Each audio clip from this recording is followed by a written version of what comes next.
कभी कभी राजनीति में एक ऐसा दिन आता है जब संसद से ज्यादा चर्चा सड़क पर होती है और सवाल सिर्फ विरोध का नहीं होता, बल्कि सत्ता और विपक्ष की सीधी टक्कर का होता है।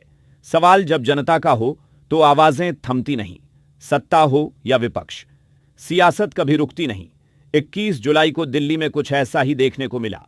एक तरफ जंतर मंतर पर पिछले एक महीने से नीट पेपर लीक को लेकर प्रदर्शन जारी था, वहीं दूसरी तरफ राहुल गांधी अचानक प्रधानमंत्री आवास की ओर बढ़े और वहीं धरने पर बैठ गए। मांग सिर्फ एक थी, केंद्रीय शिक्षा मंत्री धर्मेंद्र प्रधान इस्तीफा दें। लेकिन मामला यहीं खत्म नहीं हुआ। अब सवाल यह था, क्या सरकार चुप रहेगी या फिर कोई बड़ा जवाब आने वाला है? कहते हैं जहां धुआं उठता है वहां आग भी जरूर होती है, और इस बार उस धुएं ने सिर्फ जंतर मंतर ही नहीं बल्कि संसद से लेकर प्रधानमंत्री आवास तक सियासत का ताप बढ़ा दिया। राहुल गांधी के साथ प्रियंका गांधी, समाजवादी पार्टी के अध्यक्ष अखिलेश यादव और विपक्ष के कई बड़े नेता प्रधानमंत्री आवास के बाहर धरने पर बैठ गए। एक ही मांग गूंज रही थी, नीट पेपर लीक पर जवाब दो और शिक्षा मंत्री धर्मेंद्र प्रधान इस्तीफा दें। सरकार की तरफ से केंद्रीय मंत्री जितेंद्र सिंह बातचीत के लिए पहुंचे। उम्मीद थी कि बातचीत से गतिरोध खत्म होगा, लेकिन ऐसा नहीं हुआ। कुछ ही देर बाद दिल्ली पुलिस ने राहुल गांधी, प्रियंका गांधी, अखिलेश यादव समेत कई नेताओं को हिरासत में ले लिया। हालांकि कुछ समय बाद सभी को रिहा कर दिया गया। जो आंदोलन छात्रों की मांगों से शुरू हुआ था, अब वह सड़क से संसद तक पहुंच चुका था। सवाल सिर्फ परीक्षा का नहीं रहा, बल्कि सरकार और विपक्ष के बीच सीधी राजनीतिक टक्कर का बन चुका था। उधर जंतर मंतर पर भी तस्वीर बदली नहीं। केंद्रीय स्वास्थ्य मंत्री जेपी नड्डा और सीजेपी प्रतिनिधिमंडल के बीच हुई बैठक किसी नतीजे पर नहीं पहुंची। प्रदर्शन जारी रहा और कॉकरोच जनता पार्टी ने साफ ऐलान कर दिया कि जब तक शिक्षा मंत्री धर्मेंद्र प्रधान इस्तीफा नहीं देंगे, आंदोलन खत्म नहीं होगा।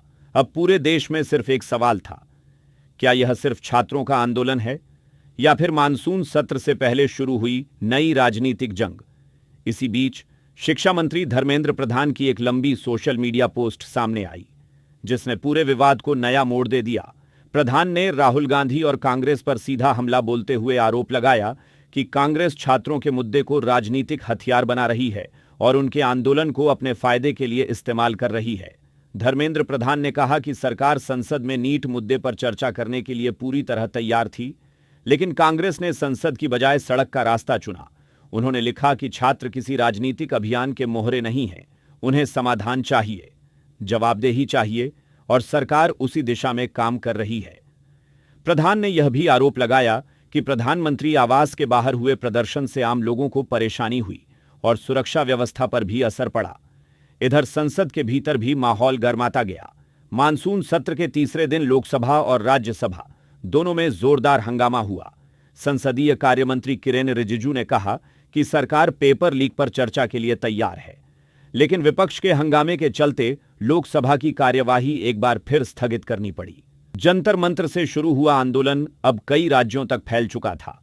सबसे बड़ा मोड़ तब आया जब प्रदर्शनकारियों ने संसद की ओर मार्च करने की कोशिश की। पुलिस ने बैरिकेड लगाकर रास्ता रोका और देखते ही देखते धक्का मुक्की, झड़प और लाठीचार्ज की तस्वीरें सामने आने लगीं। हालात बिगड़ते देख पुलिस ने कई प्रदर्शनकारियों को हिरासत में लिया। कुछ ही घंटों में घायल छात्रों की तस्वीरें और वीडियो सोशल मीडिया पर वायरल होने लगे और पूरे देश में इस मुद्दे पर बहस तेज हो गई। इसी बीच राहुल गांधी की हिरासत का एक वीडियो भी तेजी से वायरल हुआ। वीडियो में राहुल गांधी दिल्ली के छत्रसाल स्टेडियम स्थित डिटेंशन सेंटर की सीढ़ियों पर अकेले बैठे नजर आते हैं। सबसे ज्यादा लोगों का ध्यान जिस बात ने खींचा वह यह थी कि उनके एक पैर में जूता था, जबकि दूसरा पैर नंगे था। वीडियो में राहुल गांधी छात्रों के मुद्दे, नीट पेपर लीक, देश की शिक्षा व्यवस्था और सरकार की कार्यशैली पर अपनी बात रखते दिखाई देते हैं।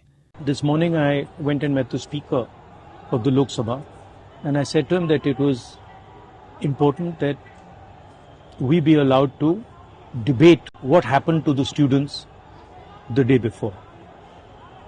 The speaker said he needed to take permission from the government, but it was very clear to us in the hours after that there was no interest in the government of having a debate. तो हमने decision लिया कि हम prime minister के घर के सामने जाके धरना करें और जो स्टूडेंट्स की इशू है, जो देश के लिए सबसे जरूरी इशू है और जो उनके खिलाफ किया गया है, वो हम नेशनल अटेंशन में लाएं और प्राइम मिनिस्टर का घर के सामने जाके करें. Why is the Indian education system collapsing? Why are papers leaking? Why is education so expensive in India? Why do families have to destroy themselves financially to educate their children? These are legitimate questions. And there's absolutely nothing wrong with asking these questions. Students की मांगे हैं, पहला धर्मेंद्र प्रधान और अमित शाह का resignation, दूसरा कि students को जिन्होंने मारा है, जिन्होंने ह्यूमिलिएट किया है, उन पर एक्शन लिया जाए और जो भी स्टूडेंट्स पर केसेस हैं उनको हटाया जाए. फाइनली पूरी ऑपोजिशन चाहती है कि ये जो इशू है, देश का सबसे बड़ा इशू है, इस पे कल लोकसभा में, राज्यसभा में डिबेट हो और हम अपनी बात रख सकें. मेरा मोदी जी से एक सजेशन है, एज एलओपी, कल जो हुआ, जो आपकी सरकार ने, आपके होम मिनिस्टर ने किया, उसके लिए आप देश के स्टूडेंट से माफी मांगिए और जल्दी से जल्दी एग्जामिनेशन सिस्टम और एजुकेशन सिस्टम्स पर रिफॉर्म शुरू कीजिए. आप सब ने हमारा समर्थन किया. सारे लोग जो स्टूडेंट्स की इशू के लिए लड़ रहे हैं, एक साथ लड़ रहे हैं, मैं आप सबका दिल से धन्यवाद करता हूं. अब सवाल यह है, क्या यह आंदोलन यहीं थमेगा या आने वाले दिनों में देश की राजनीति और भी ज्यादा गर्म होने वाली है? वही छात्र प्रदर्शनकारियों पर पुलिस कार्रवाई के खिलाफ याचिका पर सुप्रीम कोर्ट ने तत्काल सुनवाई से इनकार कर दिया है. सीजेआई ने कहा, हमारा समय बर्बाद मत कीजिए. यानी आरोप भी हैं, जवाब भी हैं और राजनीति भी. लेकिन सबसे बड़ा सवाल अब भी वहीं खड़ा है, क्या नीट पेपर लीक का मुद्दा छात्रों को न्याय दिलाने तक पहुंचेगा या यह पूरी तरह राजनीतिक लड़ाई बनेगा? सत्ता बदले या बदले सियासत का अंदाज, जनता को आखिर चाहिए सिर्फ सच और इंसाफ. वादों से नहीं, फैसलों से इतिहास लिखा जाता है और आने वाला वक्त ही बताएगा कौन सही था और कौन गलत. फिलहाल एक तरफ विपक्ष सरकार को घेर रहा है, दूसरी तरफ सरकार विपक्ष पर छात्रों की भावनाओं के राजनीतिक इस्तेमाल का आरोप लगा रही है. अब इस पूरे विवाद का अगला अध्याय संसद के भीतर लिखा जाएगा या फिर सड़कों पर यह देखने वाली बात होगी.